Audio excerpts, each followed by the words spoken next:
My name is Waite Maclin, and I have an organic apple product business called Pastor Chuck Orchards, but that's not how I got to know Jim and Megan.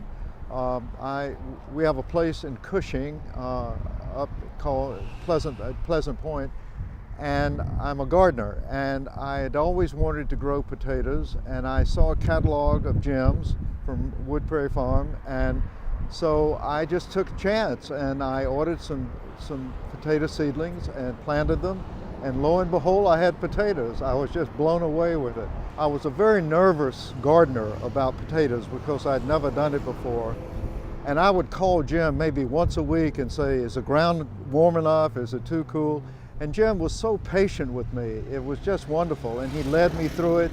He told me when to spray for, we use fish emulsion on it, and what to do when we got some potato bugs and how to take care of that.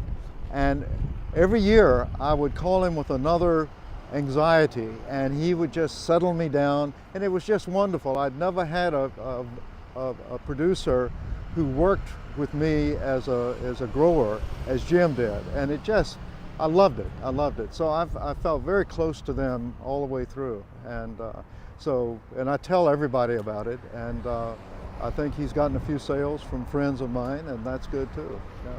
Started about 1980. I moved up here from Virginia in 1978, and the property belonged to my father-in-law, and after he passed away, I took it over, and so it was around 1980 that I began planting potatoes with him.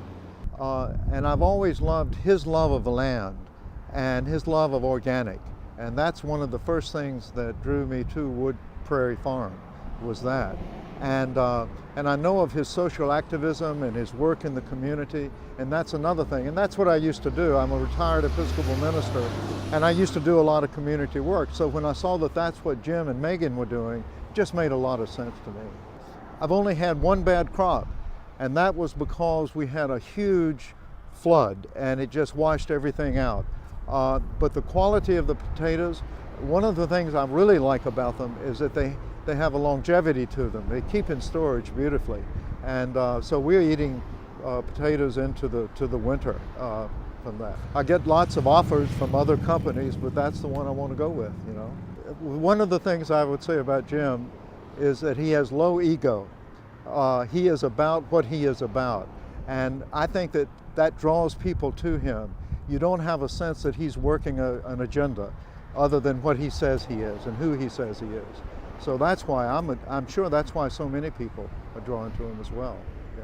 Well, can I just say one other thing? Oh, please. His Yeah, connection with MOFCA, the Maine Organic Gardeners and Farmers Association, is, I think, very central, and he's so well respected by all of us who belong to MOFCA as well. You know, he's at the core of that.